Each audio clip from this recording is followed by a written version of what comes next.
Салям алейкум, хайрлы шамлар. Витаю в эфире телеканала АТР. Вы смотрите информационно-аналитическую программу «Бугунь». В студии для вас работаю я, Гульсум Халилова. Следующие 3 часа в этой студии с нашими гостями обсудим самые актуальные новости, которые появились в украинской и международной информационной повестке дня. Обсудим события, которые произошли на территории временно оккупированного Крыма. Расскажем о главных событиях сегодняшнего дня, которые в большей степени связаны с Нагорным Карабахом и не только. Я рада представить гостя нашей студии. Олександр Хара, експерт з питань зовнішньої та безпекової політики. Вітаю вас. Доброго вечера. С нами сейчас должен связаться наш корреспондент Роман Спиридонов. Я попрошу наших редакторов сообщить, он с нами на связи или все-таки не на связи, который нам бы сейчас рассказал о событиях из временно оккупированного Крыма. Ну что ж, он на связи? Приветствую, да, Гульсум. Я расскажу о тех новостях, которых сегодня мы расскажем в наших выпусках новостей. Под посольством России в Киеве состоялась 50-я юбилейная акция «Крымсос». Правозащитники и активисты напомнили о жертвах насильственных исчезновений в оккупированном Крыму. В списке пропавших крымчан, о которых ничего еще не известно, 15 фамилий. Среди них и член исполкома Всемирного конгресса крымских татар Эрвин Ибрагимов. Правозащитники отмечают, что ни в одном из случаев исчезновений не было ни эффективного расследования, никто не был привлечен к ответственности оккупантами. В оккупированном Севастополе неизвестные порезали плакат со Сталиным. Портрет советского диктатора висит у офиса местной ячейки КПРФ. Севастопольские коммунисты установили баннер с ним перед незаконными выборами оккупационного губернатора. На плакате генералиссимус призывал голосовать правильно. Вот, видимо, кто-то выразил свое отношение к тому, что происходит в оккупированном Крыму и стоит ли вообще голосовать. Послы ЕС поддержали решение ввести санкции в отношении лиц и компаний, которые несут ответственность за строительство Керченского моста. Об этом в Твиттер сообщил журналист Рикард Йозвек. Этот переход Россия построила 2 года назад. Он соединяет Россию с оккупированным полуостровом. И вот на санкциях ЕС против России за незаконного строительства моста настаивало Украинское министерство иностранных дел. И вот, как сообщил Рикард Йозвек, послы дали зеленый свет этим санкциям, они их одобрили. И вот решение уже о самих санкциях будет принято в течение этой недели. Крымская правозащитная группа промониторила работу украинских сайтов в оккупированном полуострове и выяснили, что 9 провайдеров, которые работают там, блокируют эти ресурсы. Среди них и Цензорнет, ГХ, Радио Хаят, в том числе и сайт нашей телекомпании, заблокированы на полуострове и невозможно получить к ним доступ. И правозащитники обращаются к мировому сообществу с требованием, чтобы те обратились к России, чтобы та, в свою очередь, прекратила блокировать медиа и прекратила другие незаконные ограничения свободы слова в оккупированном Крыму. Расскажем о состоянии бывшего политузника Кремля Владимира Балуха. Его состояние стабильное, его недавно вывели из медикаментозной комы, и вот сейчас он учится самостоятельно дышать. О его состоянии вот Facebook сообщила народный депутат Ирина Геращенко. Конечно же, мы будем говорить и о коронавирусе в оккупированном полуострове. Там началась 2-я волна. Больных становится все больше и больше. И как вот пишут в соцсетях, в всевозможных пабликах, есть информация о том, что больше всего на полуострове коронавирусом болеют крымские татары. И причина здесь в культурных традициях устраивать массовые свадьбы и дни рождения. И вот будем говорить о том, как уберечься и что лучше делать или не делать в этих условиях, чтобы сохранить свое здоровье. Вот такие вот новости к этому часу. Гульсум. Спасибо большое. Это был наш журналист Роман Спиридонов, который рассказал о том, о чем будут говорить в вечерних выпусках «Заман». С нами на прямой связи прямо из Ньюзрума. Вы также можете присоединиться к нашему эфиру. На экранах ваших телевизоров вы сейчас видите номер телефона +380 73 419 41 58. Звоните нам абсолютно бесплатно по Вайберу. Можете задавать ваши вопросы. Также, использовав программу Skype atr.tv, наш адрес. Звоните, задавайте ваши вопросы. Нам важен ваш голос. «Голос». Но я предлагаю начать обсуждать новости, которые озвучил, в том числе Роман, основной из которых является следующее. Послы стран Европейского Союза согласовали введение санкций против России за строительство Керченского моста. Ограничения будут официально оформлены уже на этой неделе. Об этом сообщил журналист Рикард Йозвік. И вот что он сказал. Давайте вместе послушаем. Посли ЄС схвалили санкції проти 2 осіб і 4 компаній, відповідальних за будівництво Керченського мосту. Насколько вы видите и наблюдаете эффективность этих санкций в отношении Российской Федерации? Ныне существует не только по Керченскому мосту, да, а в целом по Крыму, по Донбассу. Вот кейс по Украине, насколько он эффективен? Ну, вы знаете, очень часто говорят, что они неэффективные, и вот поскольку они не изменили политику Кремля агрессивную в отношении Украины, не привели к деоккупации Крыма, ну и тем более прекращению войны, и как бы поэтому нет смысла в этих санкциях, тем более от Украины. Я с этим не согласился по нескольким причинам. Вот последнее, буквально недавно господин Путин выступал, точнее обратился к Генеральной Ассамблее ООН, где он отдельным абзацем говорил о том, что нужно, значит, прекращать вот это незаконные, там, несправедливые санкции и так далее. То есть это очень больно, и он это признает косвенным путем. Второй момент. Санкции имеют две составляющие. Первая составляющая – это, естественно, наказать за нарушение международного права, за агрессию, за убийство, потому что, на самом деле, если посмотреть в историю, как они были введены, первые символические сначала санкции были по незаконной аннексии Крыма, а потом позже они усиливались и становились более болючими.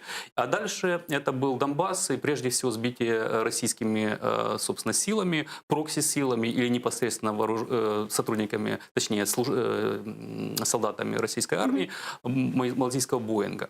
Вот, поэтому одна эта вещь – это наказать. Вторая вещь – это удерживать, потому что как бы санкции мы видим, вот, хорошо, что больше разных санкций, конечно, это хорошо для нас, поскольку накапливает давление на российскую экономику, которая, несмотря на то, что как бы она в несколько разов больше, чем украинская, но все равно она терпит серьезные убытки, и терпят убытки не только простые граждане, да, но и как бы вот кооператив «Озеро», лучшие друзья Кремля, и они таким образом уменьшают ресурсную базу для продолжения агрессии. Но правильно ли понимаю, что сегодня мы работаем как раз-таки над тем, чтобы удерживать ныне существующие санкции в отношении России, а не ужесточать? Это программа минимум, но мы должны идти дальше. И, кстати, вот очень замечательная вещь. Буквально на прошлой неделе президент в конце концов подписал стратегию национальной безопасности, где отдельным пунктом есть улучшение политики санкций. Хочу сказать, что даже как бы Украина не является таким большим игроком, как бы, но то, что мы ввели санкции и прекратили поставлять наше оборудование и элементы к, ну, я имею в виду прежде всего это Южмаш, ракетный щит Российской Федерации, я имею в виду Николаевский Заря-Маш-проект, турбины, и Россия сократила количество тех кораблей, которые она собиралась построить, и которые прежде всего, естественно, направлялись бы против нас, а также наших друзей и партнеров по НАТО в Черном море, и не только в Черном море, поскольку угроза России, она давно распространилась за, собственно, наши региональные рамки. Это, естественно, и Ближний Восток, это Сирия, прежде всего, и расширение российского влияния в Северной Африке, это Ливия. Ну и, естественно, это как бы грозить надменному соседу, как это называется, в Средиземном море, уже, собственно, в подбрюшье Европейского Союза.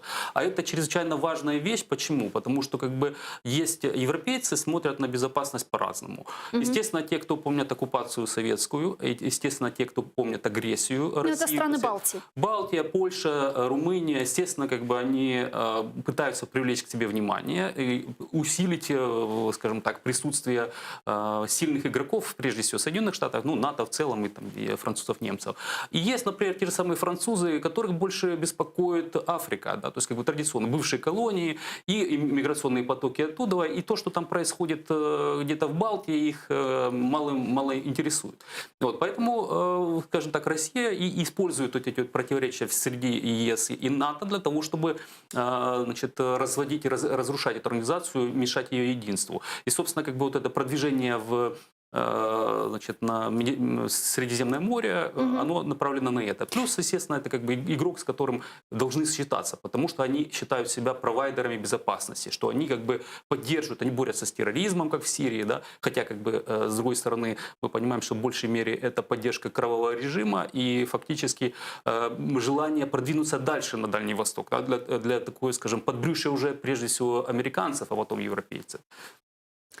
Вы вспомнили Генеральную ассамблею Организации Объединенных Наций, и в своем выступлении президент Украины Владимир Зеленский призвал наших партнеров к участию в создании международной диалоговой платформы по деоккупации Крыма. Давайте вспомним, что он сказал, и обсудим. Користуючись нагодою, хочу запросити наших друзів до участі у створенні міжнародної кримської платформи з метою спільних дій задля захисту прав кримчан та деокупації півострова. А також я закликаю підтримати оновлену резолюцію «Ситуація з правами людини в Автономній Республіці Крим та місті Севастополі, Україна», яка буде винесена на розгляд Генеральної асамблеї до кінця цього року. С нами сейчас на прямой связи Геннадій Максак, виконавчий директор Ради зовнішньої політики «Українська призма», крымскую платформу, с которой мы сейчас обсудим. Геннадий, здравствуйте. Добрый день. Ну что ж, президент Зеленский инициировал создание диалоговой платформы по деоккупации полуострова. Как вы считаете, какие страны должны входить в эту платформу и чем должна заниматься эта платформа, какие ее должны быть основные функции? Ну, дивіться, це не перша спроба запустити платформу з деокупації Криму. Така була платформа запущена і Президентом Порошенко, називалася «Друзі деокупації Криму». В рамках цієї платформи ми працювали, власне, з тими партнерами, про які говорив і Олександр тільки що в ефірі. Це і країни Європейського Союзу, Канада, Сполучені Штати. Тобто ті країни, які готові, власне, підтримати нас і політично, і в рамках міжнародних організацій через певні запровадження санкцій, певних додаткових інструментів. Тому я думаю, що якраз в підході до того, що заявив президент Зеленський, буде теж саме підхід. Тобто ми будемо говорити про те, що буде вимір і урядовий, і вищих посадових осіб, і рівень парламентський, і, можливо, знову ж таки експертне. Тому я думаю, що тут ми будемо говорити про те, що це якраз об'єднання зусиль тих країн, яким не байдужа ситуація, які не підтримують анексію Криму, і розуміють, що це окупація Росією території України, і, власне, які готові триматися всіх тих елементів деокупаційної політики, яка, власне, є у нас зараз. В Министерстве иностранных дел Украины заявляли о том, что Российскую Федерацию будут приглашать в эту международную платформу по деоккупации полуострова. Как наивно вообще было бы предполагать, что Российская Федерация сядет за стол переговоров по деоккупации, ну а как может существовать такая платформа без России, если речь идет, возможно, о том, чтобы создавать некую дорожную карту по деоккупации? Зрозуміло, що Росія не буде повноправним членом цієї платформи, але ви правильно підкреслили, що коли йдеться про питання прав людини, коли йдеться про питання мілітаризації Криму, інші напрями, де Росія грає дуже активну роль власне у порушенні міжнародного порядку денного, то тут без того, щоб Росія, можливо, відмовилася від цих своїх дій, ми не зможемо просунутися. Тому частина платформи і більше, як члени, ми готові і ми мусимо впливати на те, щоб Росія прийняла таке рішення. А, власне, Росія, якщо приймає таке рішення і відмовляється, будемо сподіватися, що так і вийде, то я думаю, що якраз це є форма заангажування Росії в рамках цієї платформи. Бо про членство, я думаю, тут навряд чи йдеться. І навряд чи Україна бачить це дійсно як такий інструмент, коли Росія нам буде помічною, як частина цієї платформи повноправна. Дуже дякую вам, Геннадій Максак, виконавчий директор Ради зовнішньої політики «Українська призма» був з нами на прямому зв'язку. Как вам видится ситуация, история с созданием международной платформы по Крыму? Какая это должна быть платформа и какие страны могут принять в ней участие? Ну, естественно, это позитивный шаг, но самое важное, естественно, какое будет наполнение. Ну, я хотел бы вернуться немножко назад, во времена Порошенко, когда изначально он пытался уйти от темы вооруженной агрессии Российской Федерации против Украины, Украины не называл Россию агрессором, поскольку надеялся, что каким-то образом можно, ну, не, там, скажем так, будя медведя, каким-то образом договориться о том, чтобы тот прекратил свою агрессию. А потом через время, когда это стало понятно, что это надолго, да, то есть и оккупация, и аннексия, и он изменил свою риторику, и, естественно, нельзя было Порошенко узнать там первого года и Порошенко последнего года своей каденции. Я хочу надеяться, что вот это выступление на Генассамблее ООН для Зеленского станет таким же рубежом, поскольку он четко назвал, кто является агрессором, оккупантом и, соответственно, по крайней мере, такие общими мазками внешнеполитические шаги, которые должны делать. Хорошее было выступление. Да, в этом смысле хорошее выступление. И мне, опять же, я хочу напомнить и советую посмотреть стратегию национальной безопасности. Крыму там уделено достаточное внимание. Это прекрасный документ в отношении этого. Соответственно, что можно предложить? Ну, во-первых, как бы стратегия нашего отношения возвращения временно оккупированных территорий должна, мне кажется, на 3 таких столпах основана. Значит, хотя перед этим важно определиться с точки зрения, что такое Россия. Что это угроза, что фактически мы должны согласиться с мыслью, что эта угроза будет, она длительная. У нас не может быть такая, скажем, надежда, что Россия развалится, либо она изменит свое поведение. Это не может быть основой стратегии. Поэтому прежде всего надо определиться доктринальные подходы, как мы относимся к России в долгосрочной перспективе. И три, скажем, столпа. Первый столб – это прежде всего, что мы делаем для того, чтобы быть сильными и чтобы разговаривать не с позиции жертвы, не с позиции слабого, а усиливать себя. У нас эти возможности есть, как с точки зрения обороны и безопасности, так и с точки зрения экономики, защиты информационного, киберпространства и так далее. Поэтому это чрезвычайно важно, прежде всего, усиливать себя. Как говорили не один президент Соединенных Штатов, и включая нынешнего, мир через силу, то есть через уверенность. Вторая вещь – это, естественно, наши региональные друзья. К сожалению, у Украины нет союзников, потому что союзники – это не просто красивое слово, это договорные обязательства, когда к нам могут прийти на помощь. У нас есть хорошие соседи, хорошие друзья вне региона. Естественно, это прежде всего Польша, это рядом находятся Балтийские государства, потому что мы не должны рассматривать просто Черное море в отрыве от Каспийского моря, Средиземного, прошу прощения, Балтийского, Средиземного, а теперь уже и Каспийского, я так думаю. Следующее, это, естественно... Ну да, про Каспийское еще поговорим. Те не черноморские страны, которые имеют свои интересы здесь прежде всего Великобритания. Она нам помогает возобновлять флот. Это чрезвычайно важные инструменты деоккупации. Первыми, кто из украинцев зайдет на территорию временно оккупированного Крыма, это будут военнослужащие вооруженных сил Украины. Может быть, это будут моряки, может, какие-то другие роды войск. Это точно не будут, к сожалению, журналисты или политики, потому что это как бы сам процесс и логика того, что там происходит. И третья основа – это, естественно, привлечение внимания, интереса. И мы должны показывать большим игрокам, это прежде всего, естественно, Соединенные Штаты, угрозу, которую несет Россия. И если нас не поддерживают, какие негативные последствия для ее интересов и для интересов их союзников будут в этом регионе. Поэтому 3 основы. Первое – мы сами, наши силы. Второе – это наши друзья-партнеры по региону и те, которые здесь играют роль в регионе. И третье – это, естественно, Соединенные Штаты. Вот прошло 6 лет. Этого времени недостаточно было, чтобы донести нашим партнерам, Соединенным Штатам Америки, Британии, которые, в свою очередь, являются гарантами нашей территориальной целостности, что Российская Федерация – это серьезная угроза для мировой безопасности. И да, и нет, поскольку, с одной стороны, есть определенные политические процессы в этих странах. Ну, вот, например, та же самая Британия вывалилась из Европейского Союза, а да, она остается членом НАТО и пытается играть важную роль, но уже политических механизмов повлиять на своих партнеров через инструменты ЕС меньше.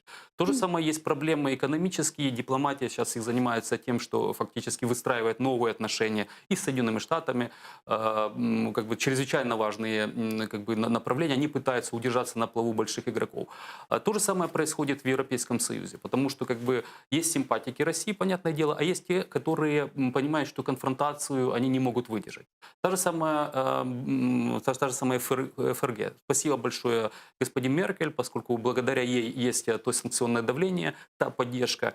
собственно, в рамках совершенно, как мы это не один раз говорили, незаконных, никчемных Минских соглашений, но в рамках того, что согласилась украинская официальная сторона, нас поддерживает, чтобы не продавили дальше, чем положено отступать. Но так называемый ДНР, ЛНР, ну а на самом деле прокси-войска Российской Федерации на территории Донецка и Луганска, имеют больше танков, чем Бундесвер. Понятное дело, что противостояние такое военное, оно абсолютно не в интересах Германии, они пытаются решить это дипломатическим путем. Для господина Трампа важно немножко другие вещи. Сейчас переизбраться, да, а до этого он пытался, собственно, сыграть какую-то конструкцию и построить такую конструкцию, чтобы противодействовать большему своему сопернику Китаю. Потому что в Вашингтоне считают до сих пор, что Россию можно перетянуть на свою сторону, и лучше, чтобы она была с американцами, нежели усилила Китай. Поэтому там свои нюансы есть. Хотя, с другой стороны, сейчас говорить о каких-то позитивных шагах в отношении России не модно в Соединенных Штатах. Естественно, сейчас избирательная гонка идет, и на фоне отравления... Но это с демократической точки, с без демпартии, разницы. Нет, абсолютно без разницы, поскольку, посмотрите, 2 года назад был принят закон про противодействие противникам Соединенных Штатов через санкции, где были Китай и Россия как соперники, а Северная Корея и Иран как противники. Только 2 сенатора проголосовали против этого, 98 за, и только, по-моему, 3 или 4 конгрессмена в Палате представителей. То есть консенсус среди Конгресса, членов Конгресса есть. Вторая вещь, я вот сейчас начал читать книгу, только буквально пару дней назад вышла, Роберта Макмастера, который был советником по национальной безопасности президента Трампа. И он описывал свою встречу с Патрушевым, и каким образом он пытался установить диалог и остановить вот эту негативную роль, в том числе по Крыму, чтобы решать какие-то другие вопросы, не довести до эскалации, потому что, извините меня, две страны имеют по 1500 боеголовок стратегических. То есть, естественно, никакая конфронтация, по крайней мере, она точно не в интересах Соединенных Штатов. У них есть другие проблемы. Но у нас в Украине, вы знаете, бытует такое мнение, что если на президентских выборах в Америке победит Джо Байден от Демократической партии, то Соединенные Штаты будут все больше и больше поддерживать Украину во всех сферах. И военной, оборонной, политической. Знаете, сложно это сказать, поскольку есть сомнения в отношении здоровья господина Байдена. Недавно он сказал обществу, 180 или 108 лет он в Конгрессе, 108 лет назад был избран. Вот, это раз. Во-вторых, там есть чрезвычайно большое влияние более левого крыла. И может быть просто-напросто, скажем так, внутренние проблемы нарастать, поскольку та повестка дня, которую продвигают Сандерс и его сторонники, она будет вызывать еще большую негативную реакцию альтправых, да, то есть правых сил, которые поддерживают Трампа. И поэтому будет больше на улицах противостояния, я уже не говорю в самом Конгрессе. Сейчас посмотрите, после смерти одной из судей Верховного суда, да. Трампу очень повезло, поскольку он уже одну кандидатуру чрезвычайно консервативного судьи предложил, и тот стал членом суда. Сейчас будет повторно, и это чрезвычайно важная штуковина, потому что в отличие от нашей системы, в Соединенных Штатах Верховный суд, он может фактически, он не принимает законы, но он их так трактует, что фактически эти трактовки принимают силу закона. А вопросы абортов, вопросы ношения оружия и прочих вещей, они чрезвычайно важные для американцев. Поэтому, естественно, если будет одна сторона навязывать, тогда другая будет отвечать. И вот это та вещь, которая будет будоражить. И, может быть, последнее, смотрите, прекрасный оратор, дипломат Обама, фактически сделал, и, скажем так, не то, что ничего, а недостаточно для того, чтобы остановить растущие аппетиты Путина. Как раз-таки наоборот, его провал в Сирии, когда он сказал, что будет ответственность за применение химического оружия в отношении мирного населения, и потом Асад применил его раз, и потом еще несколько раз, и не было ударов авиационных или каких-то каких-то серьезных действий для Асада, это просто показало, что с этим президентом можно не считаться и можно манипулировать. И, собственно, то, что сделали русские, и вот они продолжали это делать. А президент Трамп, Не благодаря ему, а даже очень часто вопреки ему принимались решения его аппаратом, прежде всего это советники по национальной безопасности, Совет национальной безопасности, это Пентагон и Государственный департамент, те решения, которые нас поддержали. Доктрина Помпео, декларация Помпео о политике непризнания аннексии Крыма, это санкции постоянные. Вот буквально неделю назад новые санкции были в отношении нескольких граждан и фирм. Да, Министерство финансов. Следующее, это, естественно, предоставление нам помощи, это и джавелины, потому что это чрезвычайно важно было показать, что Соединенные Штаты готовы идти дальше на эскалацию, если Россия будет эскалировать ситуацию на Донбассе, в Крыму и вообще в отношении Украины.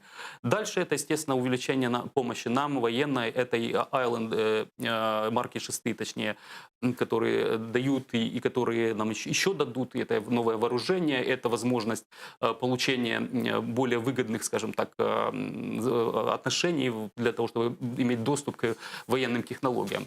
Ну, я уже не говорю про помощь в, собственно, реформировании вооруженных сил, совместные учения.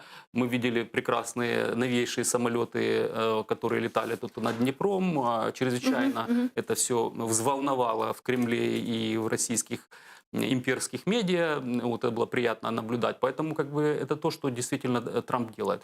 Я не гарантирую, что это будет продолжаться, если его выберут еще. У него шанс есть. Хотя сейчас 7% разница, он отстает. Но и есть проблемы. Буквально сегодня была волна статей в Нью-Йорк Таймс о коррупционных фактически вещах и уходе от налогов. Господин Трамп $750 в 2016 и в 2017 годах заплатил больше $750 налогов, при том, что он миллиардер. И как бы эта вещь как бы будет крутиться. Поэтому, если его выберут, такая вероятность все-таки остается. Мы не знаем, каким он будет. Но Украине в данном случае сохранять нужно нейтралитет. Естественно, мы не вмешиваемся ни в какие внутренние дела, даже если там есть... Ну, это, кстати, очень чрезвычайно важная вещь, которую, как бы, несмотря на всю, ну, скажем так, неопытность нашего президента в самом начале, он, не знаю, кто ему советовал, он правильно сделал, что фактически устранился от этого процесса. Нас пытались стянуть, прежде всего, естественно, команда Трампа, это Джулиани. И, к сожалению, наши граждане Украины, которые являются больше сторонниками русского мира, и депутаты, в том числе оппозиционные, которые пытались втянуть Украину на стороне одного из игроков, для того, чтобы мы, собственно, потеряли поддержку двух палат и двух партий в палат Конгрессе. Давайте к следующей теме. Как известно, 25 сентября, примерно в 20:50, 2 километрах от военного аэропорта Чугуева, когда заходил на посадку самолет, на его борту находилось 27 человек, 20 курсантов и 7 членов экипажа. И случилась катастрофа, в результате которой 26 человек погибли. Экипаж и курсанты университета воздушных сил имени Ивана Каджидуба выполняли учебно-тренировочный полет. Идентификация тел погибших в крушении военного самолета АН-16 в Харьковской области займет до 3 недель. Как сообщается, тела погибших крайне изувечены. Следователи ГБР рассматривают 4 версии катастрофы. Первая – это катастрофа впоследствии технической неисправности агрегатов летального аппарата, катастрофа вследствие ненадлежащего исполнения своих служебных обязанностей экипажем, ненадлежащее исполнение служебных обязанностей лицами, которые были ответственными за управление полетами, также ненадлежащее техническое обслуживание самолета и подготовки его к полету. Во вторник, 29 сентября, в Харькове пройдет церемония прощания с погибшими в авиакатастрофе АН-26 под Чугуевым военнослужащими и курсантами. С нами сейчас на прямой связи, как мне подсказывают наши редактора, Вячеслав Коновалов, виконавчий директор Центру кримінологічних досліджень. Вітаю вас. Здравствуйте.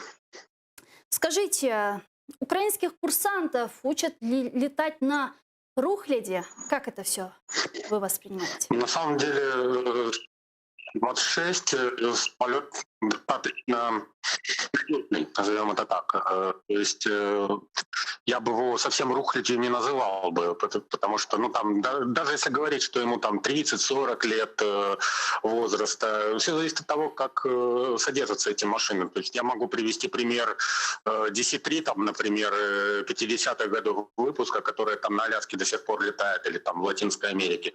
Вот. Могу сказать там про надежность Ан-26, там мне один пилот рассказывал, там историю. У него в Африке его изрешетили из ДШК, ну, ДШК это пулемет такой крупнокалиберный. Вот реально он дотянул до полосы, километров 12 там было, оставалось, и он дотянул реально до полосы, приземлился. Другое дело, что самолет восстановлению не подлежал. Поэтому для меня вот как бы немножко странная была эта катастрофа, потому что даже с одним отказавшим двигателем 2 километра дотянуть, то есть там явно произошло что-то нестандартного. А вот что нестандартного, вот это вот должны как бы объяснить эксперты во время расследования. Ну, а, например, Сразу что это скажу, нестандартное может быть? недели через 2, скорее всего, появится некая предварительная версия, а потом уже будет подробнейшим образом в течение года, может быть, даже 2, разбирать вот этот самолет чуть ли не по запчастям, там, насколько там ресурса хватало, не хватало, насколько там правильно действовали техники, насколько правильно действовали пилоты, насколько адекватно они сработали. То есть, ну, честно, вот процесс расследования — это не то, что там вот завтра все расскажут, почему подводная лодка утонула. Нет, такого не будет. Мгм. Стоит ли рассчитывать на прозрачное расследование, учитывая, что, насколько я понимаю, все-таки в ней будет задействовано очень много чинов? Да, я боюсь, что сейчас полетят фуражки, потому что этот процесс уже начался до этого, и многие, так сказать, в кулуарах офицеры высокопоставленные говорили, что идет там негласная борьба. И если бы даже этой катастрофы не было, ее бы изобрели. И вот сейчас, ну, то есть я просто объясню, в чем история. В Укроборонпроме новая команда нового президента очень захотела получить определенные сферы влияния. Вот. Поэтому начались еще полгода назад. Начались снятия определенных чинов, там в спецэкспортерах, которые оружием торгуют, там тот же авиаремонтный завод, давайте возьмем 410, который ремонтировал вот этот самый Ан-26. Вот, там тоже нескольких топ-менеджеров сменили под благовидным предлогом, что якобы плохо ремонтируют. Хотя внятного обвинения так и не предъявили. В КБ Антонова тоже сменили нескольких руководителей. И вот в самом начале сентября опять представили, что вот новый руководитель Укроборонпрома, вот, который вот производит все вооружение, от его тоже как бы, ну, поменяли руководство. И сейчас как раз будет дополнительный импульс. Вот, смотрите, катастрофа. Надо всю остальную команду Укроборонпрома и определенных генералов ВВС надо поменять, потому что, ну, это мой прогноз, как бы, но у меня такое вот ощущение, что все звезды как раз сходятся. Вот все предыдущие вот как бы действия, снятия АРП, руководства АРП-410, КБ Антонова, Укроборонпрома. И тут такой шикарный, в кавычках, шикарный повод. Спасибо вам большое. Дуже дякую. Вячеслав Коновалов, виконавчий директор Центру кримінологічних досліджень, був з нами на прямому зв'язку. Как сообщается, сегодня уже найдены черные ящики самолета АН-26. Уже началась их расшифровка. Об этом сообщил вице-премьер Олег Урусский. Вот что он сказал. Бортові самописці, чорні ящики знайдені. Вони вціліли. Їхній стан задовільний. Інформація на самописці збережена. Вони вилучені і 27 вересня 2020 року авіаційними експертами під контролем ДБР розпочато процес їхнього дешифрування, який триватиме орієнтовно 3-5 днів. Ну а вот премьер-министр Украины Денис Шмыгаль сообщил, что правительство выплатит компенсации семьям жертв авиакатастрофы самолета АН-26. Кожна сім'я загиблих отримає приблизно 1,5 мільйони гривень. Виплати повинні відбутися протягом наступних 3 тижнів, коли буде проводитися ДНК-експертиза тіл загиблих. Как вы считаете, может ли эта катастрофа повлиять на модернизацию ВВС в конце концов?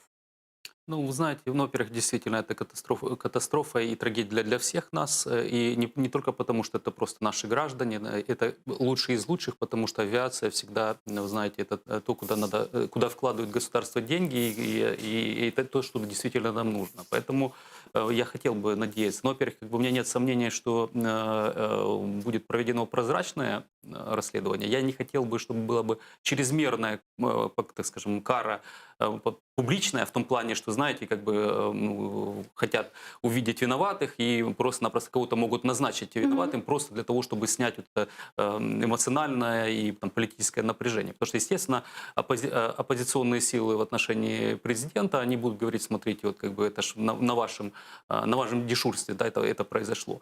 Вот. А чрезвычайно, конечно, важно смотреть, опять же, вглубь. Я снова вернусь к стратегии национальной безопасности. Фактически нам надо реформировать систему управления в сфере обороны и безопасности и, собственно, как бы вставлять такие механизмы, которые бы направляли те ограниченные ресурсы, которые есть, на приоритетные задачи, и в том числе авиация. Хотя, когда сейчас, ну, как бы это не только я, есть Черноморская морская платформа, и большое количество экспертов говорят, что ключевой приоритет сейчас должен быть море.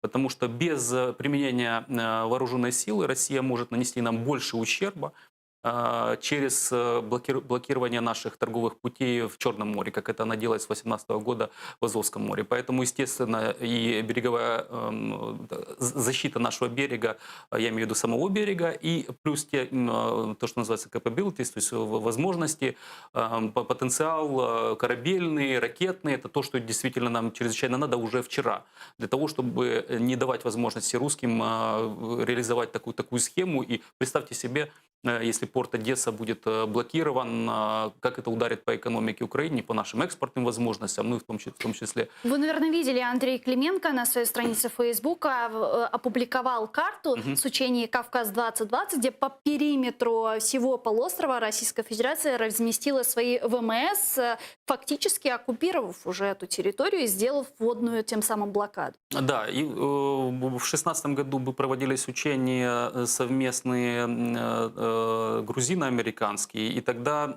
Россия закрыла, ну, вообще рекордная четверть Черного моря была закрыта для стрельбы и учений, хотя на самом деле они там не проводились. Вот поэтому как бы это один из инструментов не военных, то есть, грубо говоря, просто есть такая схема, есть центр, который отвечает за безопасность значит, морских путей, и каждая страна имеет право закрывать какую-то часть морских этих площадей для того, чтобы проводить там учения, либо стрельбы.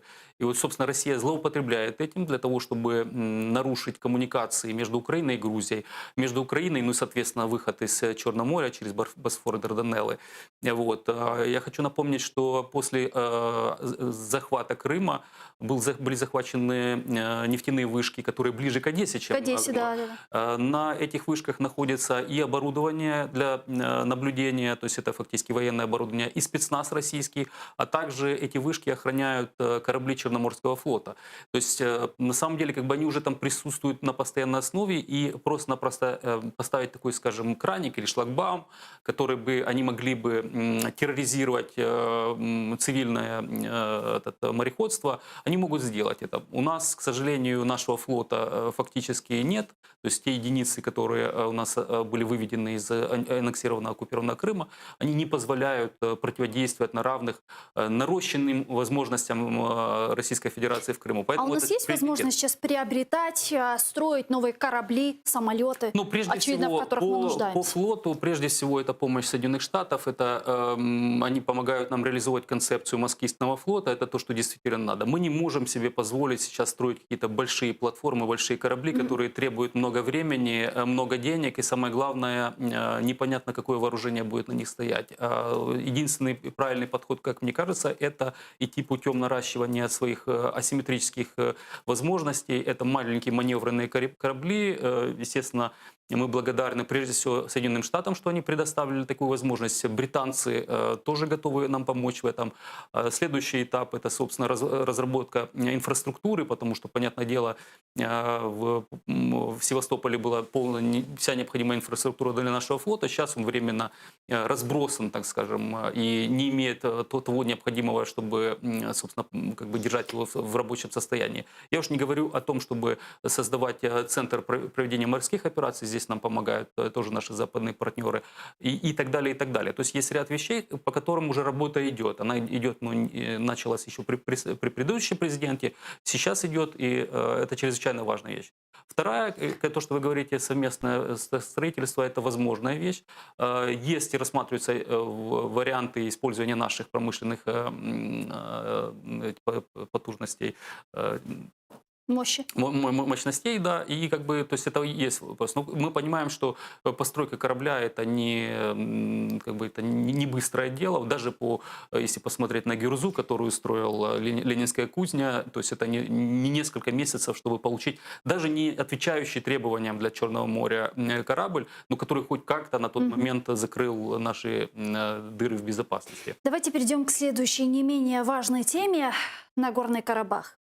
Обострение в южной части Кавказа. Вчера вспыхнули бои за Нагорный Карабах между вооруженными силами Азербайджана и Армении. Стороны взаимно обмениваются обвинениями. Армения при этом объявила о военном положении всеобщей мобилизации. Азербайджан ввел комендантский час и частичную мобилизацию в некоторых районах страны. Обе стороны обратились в международные инстанции. Армения в Европейский союз по правам человека, Азербайджан в Совет безопасности ООН. Обе стороны заявляют о том, что нанесли тяжелые потери противнику, по несколько сотен убитых, но ни одна сторона не признает такое число. Напомню, в середине июля на границе Азербайджана и Армении произошло обострение ситуации, в результате которого обе стороны понесли потери, в частности, среди высшего военного руководства. На данный момент известно, что Азербайджан в конфликте поддержала Турция. Президент Турецкой республики Реджеп Тайип Эрдоган считает, что Армения должна уйти из Нагорного Карабаха, и оккупация этого региона должна уже прекратиться. Давайте послушаем Эрдогана.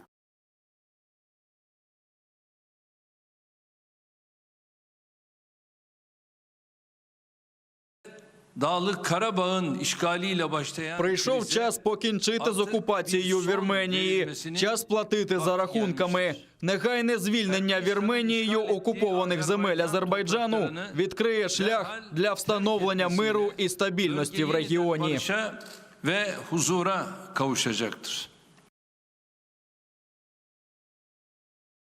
Как известно, между Азербайджаном и Арменией продолжается конфликт из-за Нагорного Карабаха. В 1988 году населенная преимущественно армянами Нагорно-Карабахская автономная область заявила о выходе из Азербайджанской ССР. Так называемая республика Арцах не признана международным сообществом. Она считается оккупированной территорией и составляет 1/5 либо 20% территории Азербайджана. Министерство иностранных дел Украины уже отреагировало и выступило с заявлением, в котором призвало обе стороны вернуться к диалогу. Об этом сообщает пресс-служба нашего ведомства. Давайте послушаем.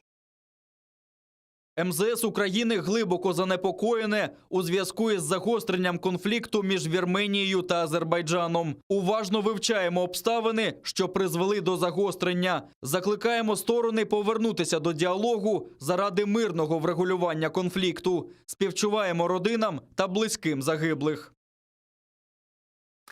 Отреагировали и в Кремле. Пресс-секретарь президента России Дмитрий Песков заявил, что в России обеспокоены возобновлением военных действий между Арменией и Азербайджаном. И в случае необходимости Владимир Путин проведет телефонный разговор с руководством Азербайджана. Вчора, на жаль, день був затьмарений надзвичайним загостренням ситуації на лінії зіткнення в зоні Нагірного Карабаху. Це, звичайно ж, є причиною серйозного занепокоєння. Вважаємо, що бойові дії повинні бути припинені і конфлікт повинен перейти в політико-дипломатичне русло. Бурзуалиев, заступник міністра палива та енергетики України 2008-2010 роках, з нами зараз на прямому зв'язку. Вітаю вас. Селям алейкум. Алейкум ассалам. Добрый вечер.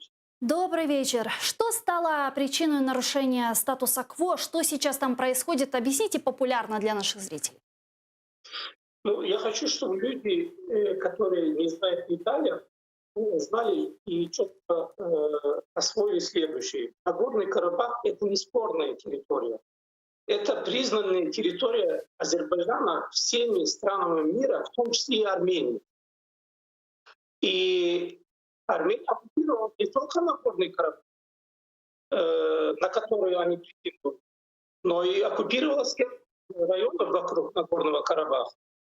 И сейчас война идет именно на этих территориях. Это на территории Азербайджана. Азербайджан воюет на своей территории, исторической территории, даже не на Горном Карабахе, а чуть дальше, вот 7 районов, которые они захватывали, и нас оттуда выгнали. Это была этническая чистка в чистом виде. Я там, можно сказать, что и воевал, но я пытался защитить свое село. Я родился, вырос за территорией Нагорного Карабаха, Агдамском районе. Мгм. И Агдамский район захвачен. И кроме Агдамского района еще 6 районов захвачено. И там не живет ни одного азербайджанца. А с нашей стороны живут люди. Есть город, есть населенные пункты, которые они постоянно обстреливают. С той стороны пустыня, ну, никого нету, уже развалины за 30 лет. А с нашей стороны живут живые люди. И они время от времени провоцируют. Естественно, у Азербайджана уже лопнуло терпение, когда вчера утром они обстреливали, даже снаряд попал в один дом. Это в Нафталанском районе, если не ошибаюсь, и погибло 5 человек с одной семьи, 3 маленьких детей. И, естественно, азербайджанское руководство уже дало команду контратаковать. Вот, если коротко. Как вы считаете, вот ресурсной базы Азербайджана будет достаточно для долгой горячей фазы эскалации и освобождения своей территории? Однозначно. Потому что нас 10 миллионов. Как вы знаете, в Армении они говорят официально якобы 2,5-3 миллиона, но реально там живет 1,5 миллиона человек. Мы вообще-то воевали там не только с Россией. Наши территории захватывала Российская империя. Российская, ну, тогдашняя еще ельцинская команда помогала Армении. Я был свидетелем, как мы сбили вертолет и взяли в плен пилота. Так он был регулярный, ну, военный, который служил в регулярной армии Российской Федерации. Понимаете, это то же самое, что можно вот параллели принести как с Донбассом, как с Крымом. Зеленые человечки, которые начинали именно с Карабаха. Если бы мировое сообщество, которое сейчас все в один голос говорит, что надо остановить войну, реагировало в свое время в Карабахе на беспредел со стороны России, то не было бы дальше ни Приднестровья, ни Южной Осетии, Абхазии, и в том числе и не было бы Крыма и Донбасса. Скажите, а какие еще страны могут быть вовлечены в этот процесс? Вот вы сказали, со стороны Азербайджана. Известно, что на территории Армении размещены военные базы Российской Федерации. Как вы думаете, будет ли заступаться РФ за Армению? Но сейчас ситуация изменилась. Вот все эти 30 лет, которые идет, кстати, тоже Минская группа ОБСЕ, якобы посредники, где Российская Федерация, Франция и Америка являются сопредседателями. Ведется мирные переговоры. Естественно, Азербайджан за мирные переговоры, но не 30 лет. То сейчас ситуация изменилась. На территории Азербайджана проводили совместные военные учения Турции и Азербайджана. Это две братские народы. И Турция однозначно, и не только Турция, на сегодняшний день Азербайджан однозначно поддерживает Турция, Пакистан, Израиль, Украина и Венгрия, которые действительно ставят конкретные условия, что для того, чтобы остановить кровопролитие, российские наемники, в том числе и армянские войска, должны уйти с территории Азербайджана.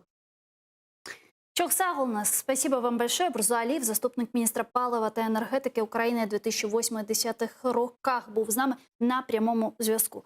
Что там действительно сегодня происходит? Ну, вы знаете, мне сложно сказать, поскольку это не совсем сфера моей компетенции, тот регион, и поэтому я могу поделиться некоторыми мыслями в отношении, как украинские интересы или параллели того, что там происходит, цепляют нас. Ну, безусловно, война – это зло, и, конечно, я абсолютно солидарен как дипломат с нашей позицией нашего министерства, что нужно прекратить огонь и нужно садиться за переговоры. С другой стороны, мы понимаем, вот как раз-таки бывший замминистра рассказывал о том, что 30 лет идет снова-таки Минский процесс, который никуда не ведет. Главная причина, да, в отличие от Крыма, Что-то это в напоминает. отличие от Донецка и Луганска, там есть определенные основания, есть как бы какие-то исторические моменты между двумя нациями соседними. Но поскольку как бы мы смотрим в Крыму, это была спецоперация по захвату Крыма, никакого там притеснения русского, русскоязычного, православного и так далее не было. Это была просто как бы операция прикрытия эти референдума, на самом деле это оккупация. То же самое Донецк и Луганск. То есть оснований для сепаратизма на самом деле там нет. Но роль Российской Федерации – чрезвычайно важная вещь. Когда Россия слаба, она поддерживает создание замороженных конфликтов или конфликтов низкой интенсивности для того, чтобы либо остановить некоторые государства от определенного курса. Посмотрите, Грузия – это вступление в НАТО и Европейский Союз. Приднестровье – это, собственно, как бы остановить Молдову от того, чтобы она больше, скажем так, тяготела или там интегрировалась в европейские и евроатлантические структуры. То же самое с Украиной, потому что то, что произошло в Крыму, это цепочка событий после 2008 года, когда, к сожалению, Украине и Грузии не предоставили план действий по вопросам членства в НАТО на Бухарестском саммите. И это был сигнал фактически Путину, что вот у тебя есть немножко времени, пока не будет изменения каких-то администраций, что ты должен что-то делать. И вот он пошел атакой прямой на Грузию. Хорошо сработали, поскольку информационно задавили, и Запад не понимал, что там происходит, и начал обвинять в большей мере даже Грузию, и заставили их фактически прекратить сопротивляться на невыгодных условиях. В отличие от Украины, которая имеет те же самые Минские соглашения, много резолюций разных организаций, что Донецк, Луганск – это территория Украины, она должна вернуться, все поддерживают нашу территориальную целостность. В отношении Грузии, к сожалению, таких документов нет. Надо сказать спасибо прежде всего Саркози, а французы, они русофилы. Вот, поэтому здесь проходит такая параллель. Пока есть роль России, договориться две стороны не могут. Я сожалею, что пришел к власти в Армении новый президент демократическим путем, который фактически собирался изменить эту страну, разорванную этим конфликтом, разорванную бедностью, зависимостью от России во многих вещах, в том числе в вопросах безопасности. И он не пошел на определенные шаги для того, чтобы урегулировать этот конфликт, и для того, чтобы, собственно, как бы вырывать из бедности и безнадеги эту страну. И, Ну вот главный советник, сейчас премьер-министра Армении Вагаршак Арутюнян заявил, что сейчас происходит полномасштабная война. Цитирую, он сказал следующее: «Мы готовимся к долгосрочной войне. Почему? Потому что я еще раз говорю, что здесь главный игрок не Азербайджан, а Турция, и она преследует свои геополитические цели». Ну, роль Турции, понятно, есть, но 30 лет роли Турции не было. И не было решения конфликта, и Россия играла на две стороны. Она продавала оружие и армянам, и азербайджанцам. Но Турция как-то более жестко сейчас отреагировала. Ну, это можно наблюдать, это естественно, скажем так, с моментов, когда господин Обама, потому что как бы все в комплексе завязано, когда господин Обама, собственно, не поддержал, не позвонил первым, не позвонил рано Эрдогану и не поддержал его как президента в 2016 году, когда была попытка военного переворота, это был один момент. Потом следующий момент, естественно, это курдский вопрос, поскольку для Турции это чрезвычайно щепетильная вещь, прежде всего в их подбрюшье два района в Сирии. А курды – это союзники Соединенных Штатов в борьбе с ИГИЛом, ну и, соответственно, потом с режимом Асада. Естественно, американцы не могли сдать своих союзников, поэтому это немножко, скажем так, раздраконило Эрдогана. Плюс некоторое поведение, которое можно по-разному оценить, европейцев. И с точки зрения того, что, например, Турция удержала большое количество сирийских беженцев, но она должна была получить определенную финансовую помощь. И турки обвиняют европейцев в том, что они не выполнили свои обещания, в полном объеме не компенсировали эти затраты. А можно себе представить, какие затраты это на социальную структуру, на, ну, собственно, как бы на все уровни. Следующий момент это было в том числе проблема значит, прежде всего с немецкими депутатами, а потом немцы вывезли оттуда свое подразделение, которое обеспечивало защиту противовоздушную ближе к базе Инкерлик, а это чрезвычайно важная вещь. То есть Турция, к сожалению, и может быть это одна из причин, почему происходило сближение с Россией, поскольку как бы Россия начала играть более важную роль в Сирии, и, соответственно, она могла и может, и она действительно угрожает интересам Турции. То есть размещенные С-400 комплексы, они покрывают в том числе турецкую территорию, и, естественно, скажем так, те наращенные в оккупированном Крыму возможности российского флота, они угрожают интересам Турции в том числе. Поэтому Эрдогану приходилось и приходится вот при плохой, значит, игре держать хорошую мину и с другом Путиным как-то себя вести. Поэтому... Турция с нами сейчас на связи. Давайте свяжем Анкару. Тогрул Ісмаїл, керівник відділом політології та міжнародних справ університету Кахраман-Мараш, Туреччина. З нами зараз на прямому зв'язку. Селям алейкум. Алейкум салям. Тугрул Бей, расскажите, какова сейчас динамика событий, что говорят в Турции? Что говорят Турция? Турция на высоком уровне, начиная от президента страны Реджепа Тайипа Эрдогана, от спикера парламента, министра иностранных дел, обороны, все официально высказывают поддержку Азербайджана. То есть в каком смысле? То есть какое решение примет азербайджанская страна, Турция будет поддерживать этот вопрос. Это раз. То есть речь не идет о каком-либо военном вмешательстве и так далее.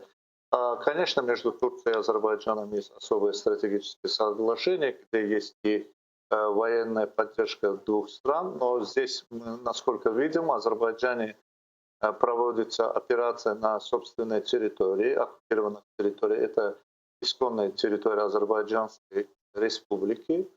Никакого отношения это бывшей Нагорно-Карабахской автономной области не имеет. Кстати, это вопрос этой области обсуждается в мировом сотрудничестве. То есть вмешательство в этот процесс других государств, оно противоречит международным законам и нормам. Очень жестко выразился Реджеп Тайип Эрдоган, президент Турции. Он сказал, что пришло время уже покончить с этим, покончить с оккупацией. Идет ли речь о какой-то военной поддержке со стороны Турецкой республики Азербайджану? Вот в Армении заявляют, что Турция поддерживает Азербайджан истребителями F-16. Ну, это ерунда. Почему? Потому что турецкий F-16 нет необходимости для Азербайджана. У Азербайджана достаточно своих вооруженных сил. И даже если это есть, пускай доказывает. И тем более современная технология все показывает. Полеты самолетов и так далее и тому подобное. Но дело в том, что раз вы говорите жесткое высказывание Эрдогана, что покончит оккупацию, я думаю, это нормальное высказывание. Оккупация недопустима. Территориальная целостность любой государственности — это очень важно. В данный момент, например, Украина тоже испытывает такое же положение. То есть часть территории, она присвоена России, и идет борьба по этому поводу. Как 28 лет Азербайджан ведет переговорный процесс по этому вопросу, и практически этот процесс вошел в тупик. Минская группа ничего не делает, и сопредседатели вообще уже потеряли объективность.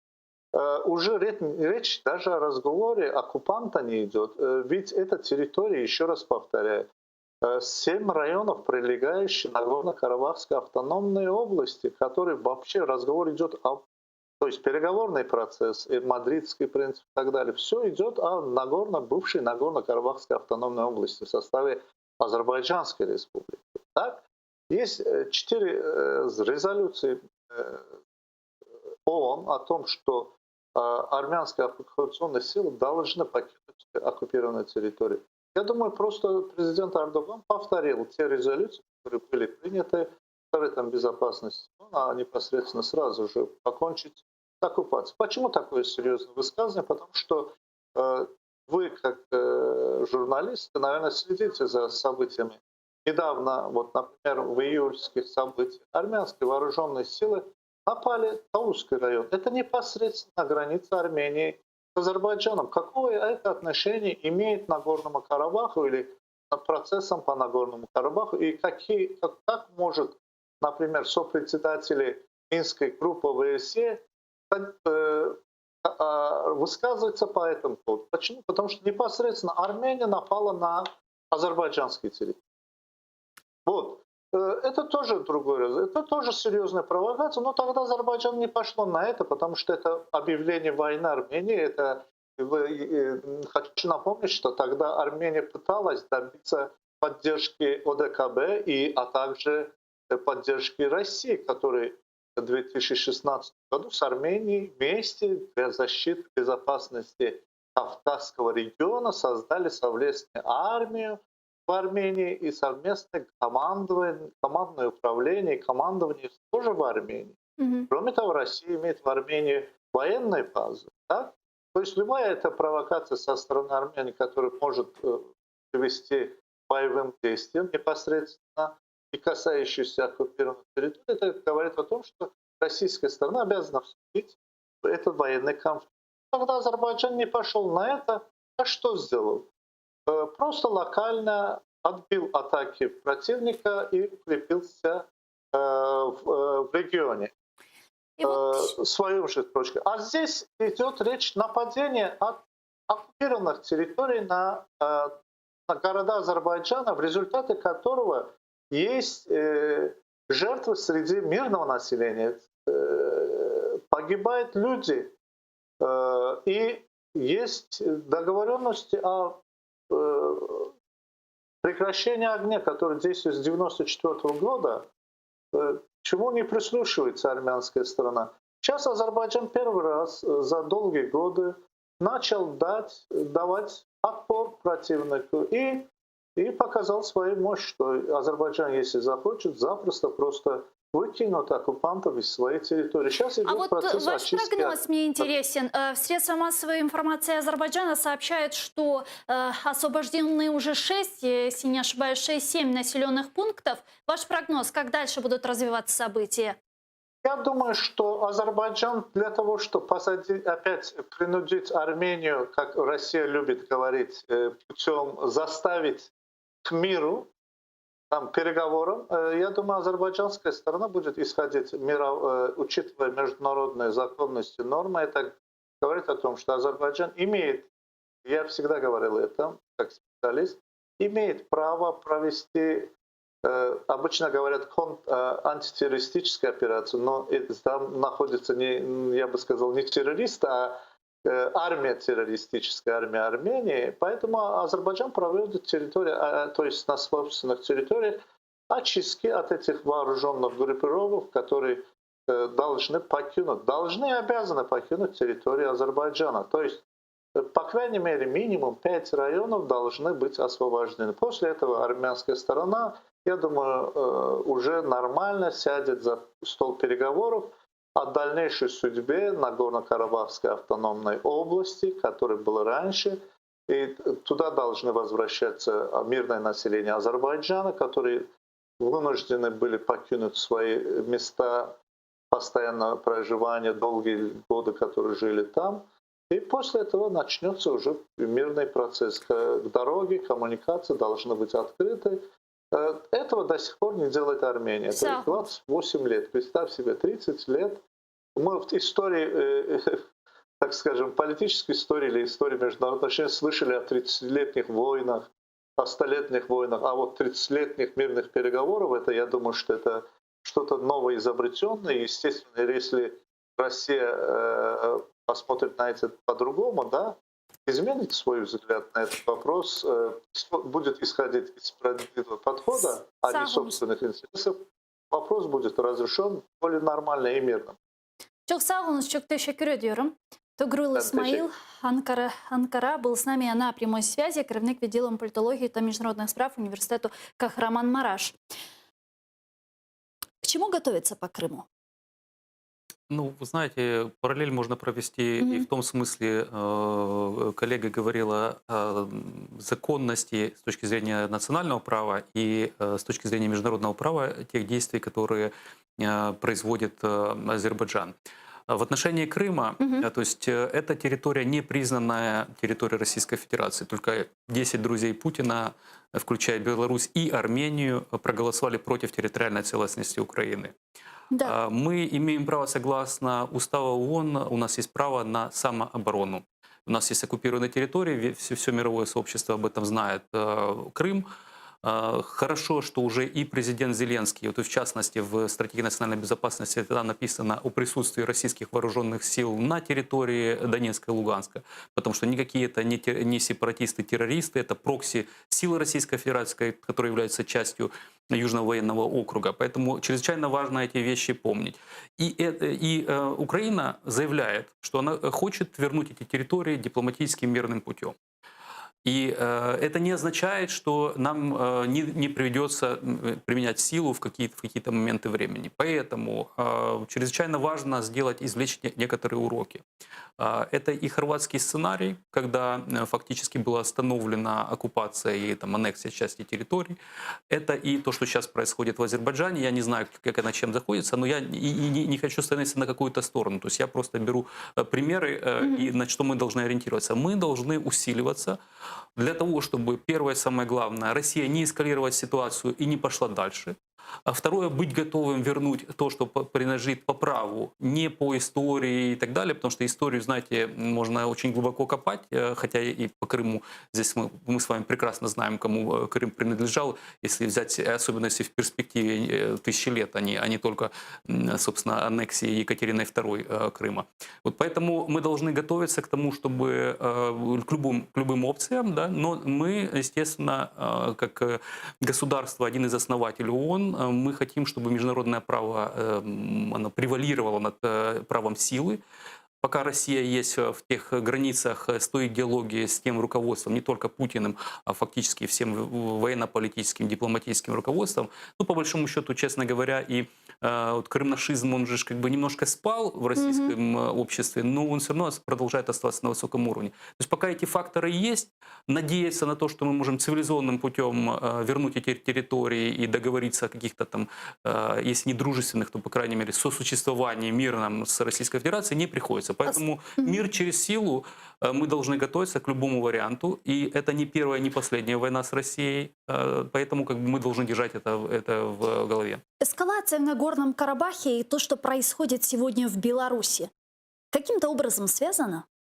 Ну, отчасти связано, поскольку я не знаю, кто начал, собственно, как бы то, что сейчас там происходит, потому что я не хочу попадать в ту же самую ловушку, как попали многие в 2008 году, которые говорили, да, ну, как бы невыгодно было Саакашвили начинать войну, ну, он, видимо, там сдали его нервные, все такое. Мы понимаем, что как бы это была спецоперация России, информационная, и она хорошо сработала, и в том числе на Украину, я уже не говорю, на западные страны.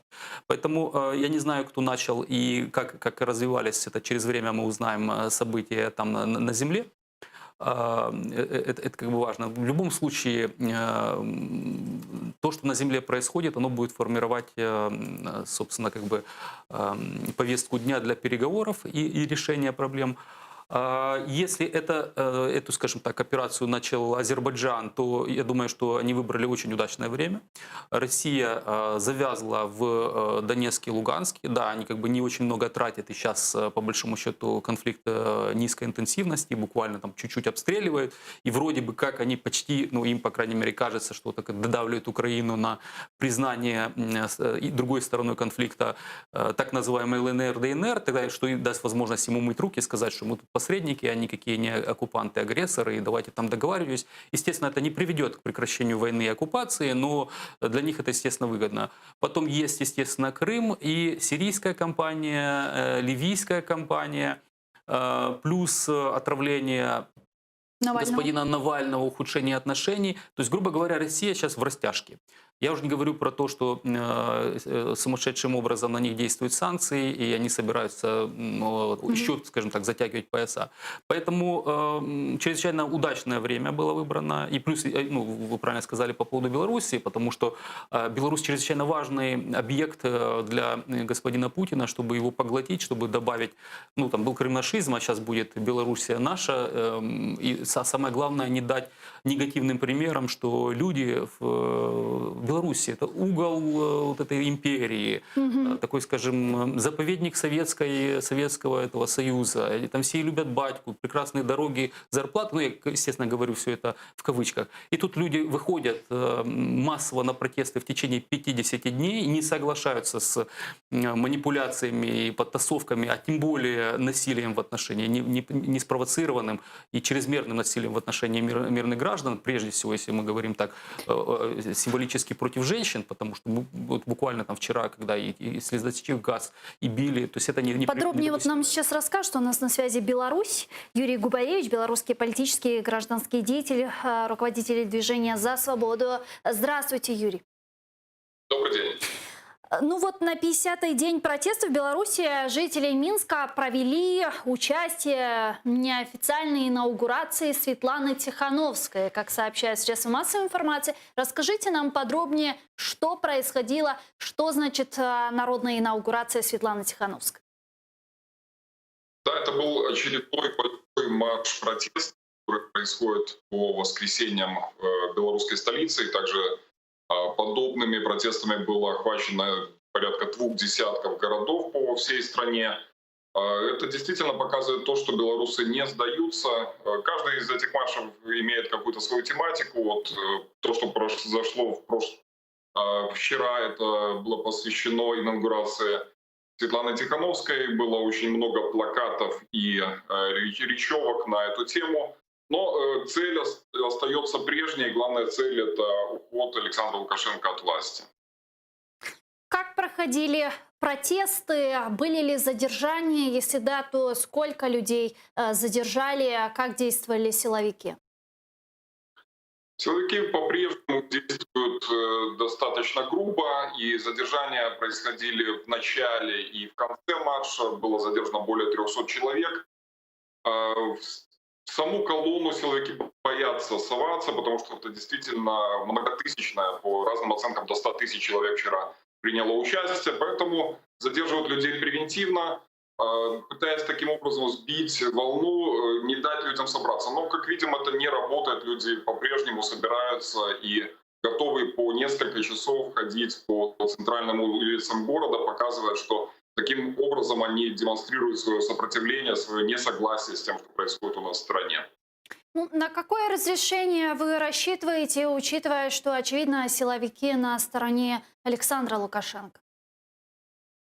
Да, действительно, они продолжают поддерживать Александра Лукашенко, но, тем не менее, то, что происходит в Беларуси уже более 50 дней, расшатывает эту монолитную властную систему изнутри. Потому что Александр Лукашенко 26 лет выстраивал систему, которая поддерживает его личную власть, и теперь он никак не может справиться с народными протестами. Это демонстрация, в том числе и для его ближайшего окружения, что человек просто не владеет ситуацией, и каких-то путей выхода из кризиса у него нет.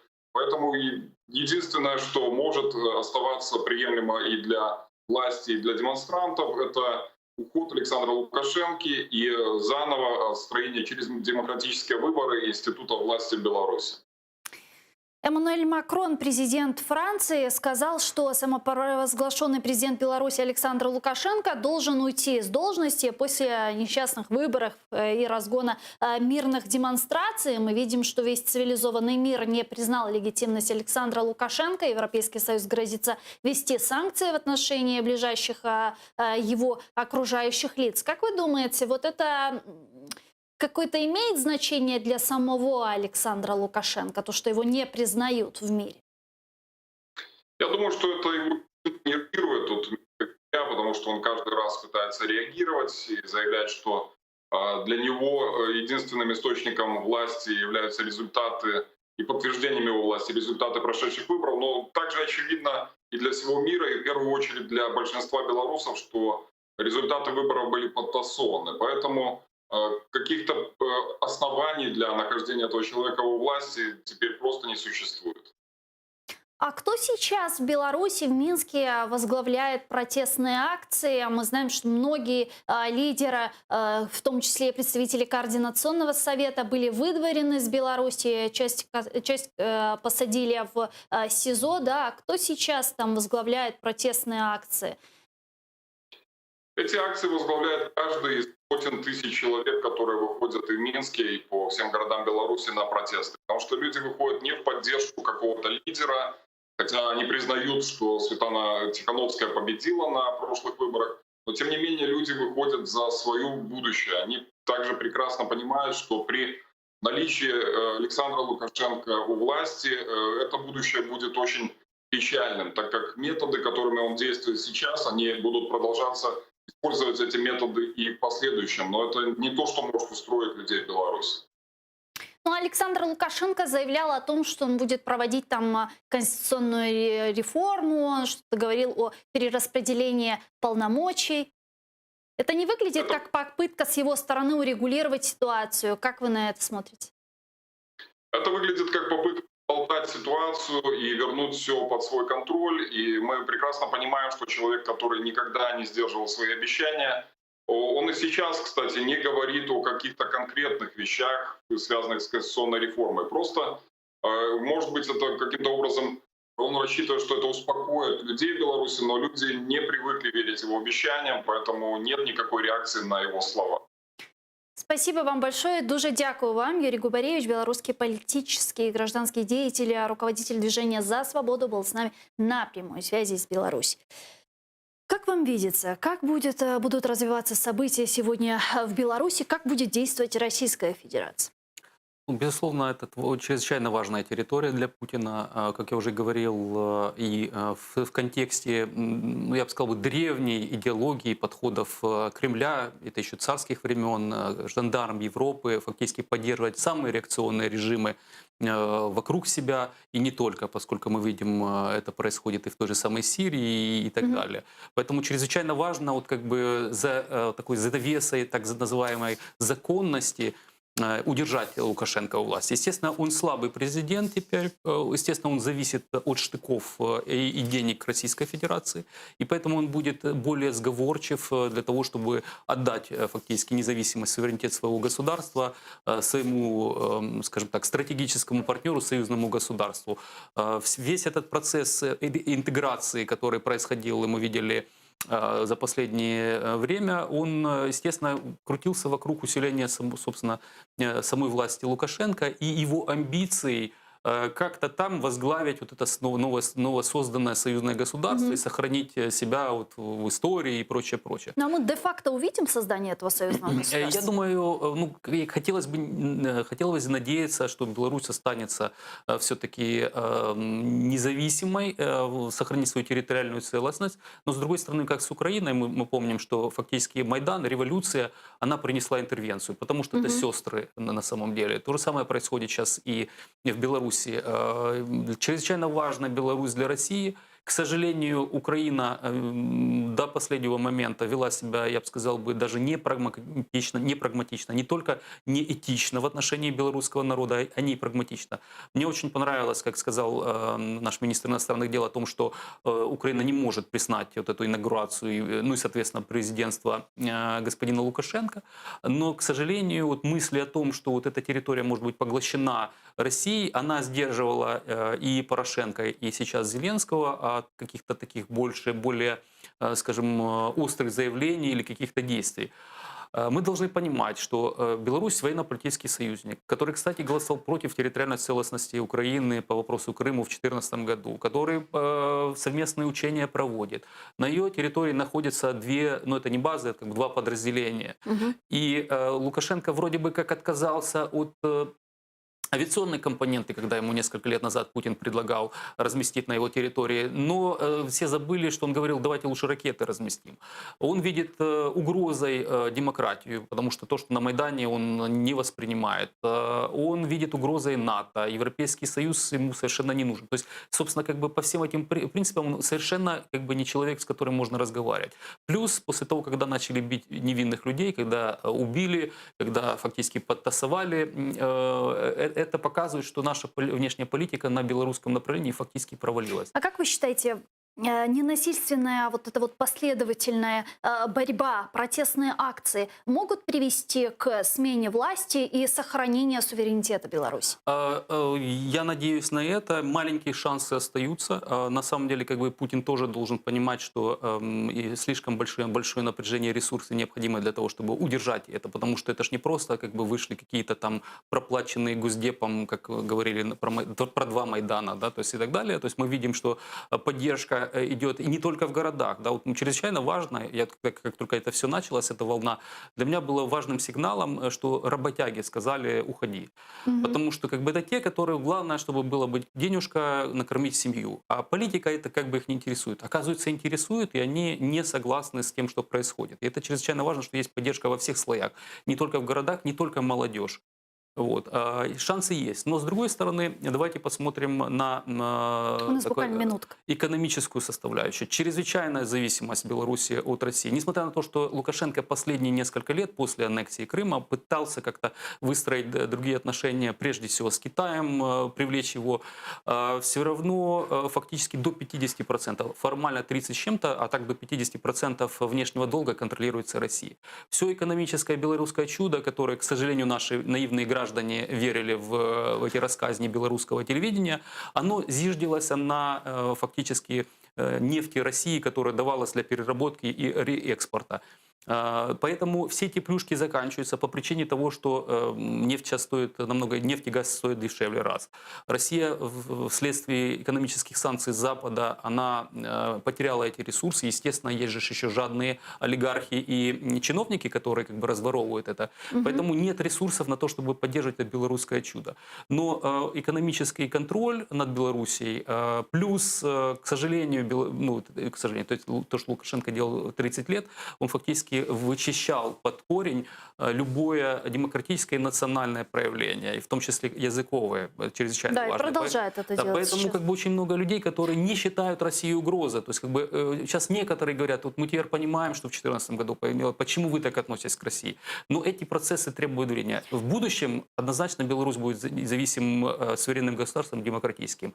Сохранит ли она этот статус в промежуточный времени, когда нелегитимный президент, потому что это абсолютно очевидно, будет принимать какие-то решения, включая конституционную реформу, это покажет время. Дуже дякую. Чув Дякую за Олександр запрошення. Хара, дипломат, експерт з питань зовнішньої та безпекової політики, был гостем нашей студии. Но я с вами не прощаюсь, мы прерываемся буквально на 5 минут, а далее вернемся в эту студию с нашими гостями, обсудим новости, которые сегодня волнуют весь мир. Коршкевич.